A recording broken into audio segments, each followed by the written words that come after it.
Okay. Magandang umaga po sa ating lahat. Right now po, meron po akong suggestion po sa inyo, no? Meron po dapat tayong mga dala pag lumalabas tayo, maski maliit na Bible lang. Ang tawag doon, go-to Bible. It means everywhere you go, you bring it with you. Siguro yung pinaka-go-to Bible na pinaka-alam natin, yung mga New Testament ng Gideons. Hindi po ba? Very common po yan nung araw, no? Pero meron din po mga Bibles na medyo maninipis at hindi rin ganun kalaki ang size. At pwede maging go-to Bible tulad po nito. Including the Old Testament and New Testament na po dito. Ito po siya.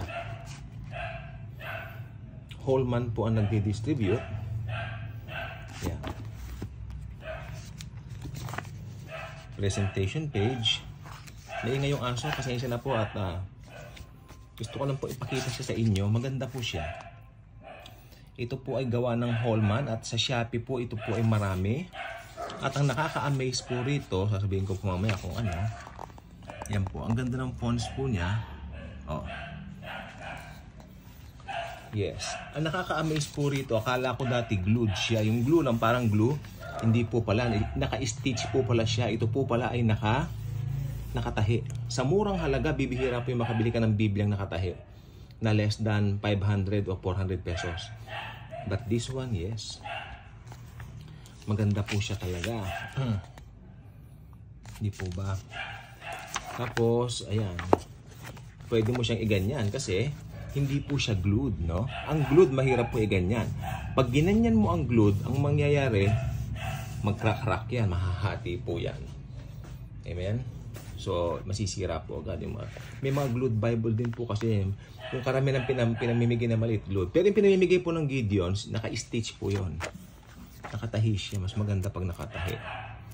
Kasi maganda rin po talaga yung meron tayong go-to Bible kahit saan tayo pumunta. Hindi yung nakalagay lang sa cellphone natin. Iba rin yung meron tayong dalang ganito. Hindi po ba? Yan. Ayan.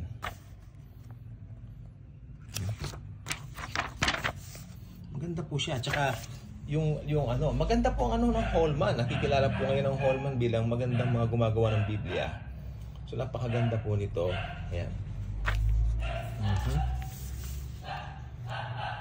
Ayan po siya. Ganyan natin yung camera. Okay. Love you. Siyempre. Diba? Ito po pala isa rin ng New King James Version. I love that version. Nung buhay pa ang mother ko, ang Biblia niya, New King James Version din. No? Siya, madalas siyang dalhin din. Ganun siyang go-to Bible din. Yung maliit lang yun, pero glued yata yun. Yung luma na. Maganda.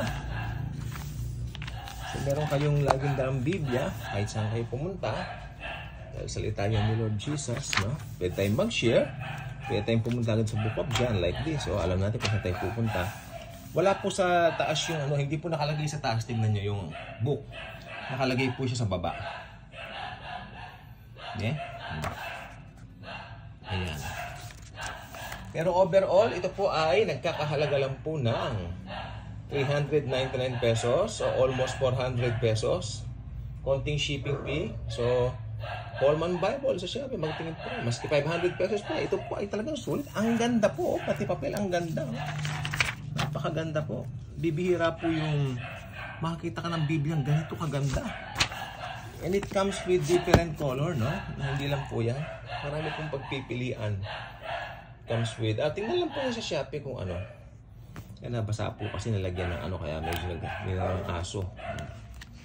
Ganda po niya. Go-to Bible, no? Pwede mong isaksak sa bag lang ito. Yes, meron ka ng dala kahit sa ano. Kaya ipitan mo ng ano. Wala nga lang siya yung pang-ipit, yung parang ribbon. Pero ayos lang po. Ipitan mo na lang ng papel kung saan ka gusto magbasa. Ayan. Readable na readable. Napakaganda. Tingnan nyo. Very nice one. No? Very nice Bible. So, yun lang po. Gusto ko lang po kayong anyayahan na mag-subscribe din po sa ating pong channel. Kung may time kayo. Okay. Bye-bye.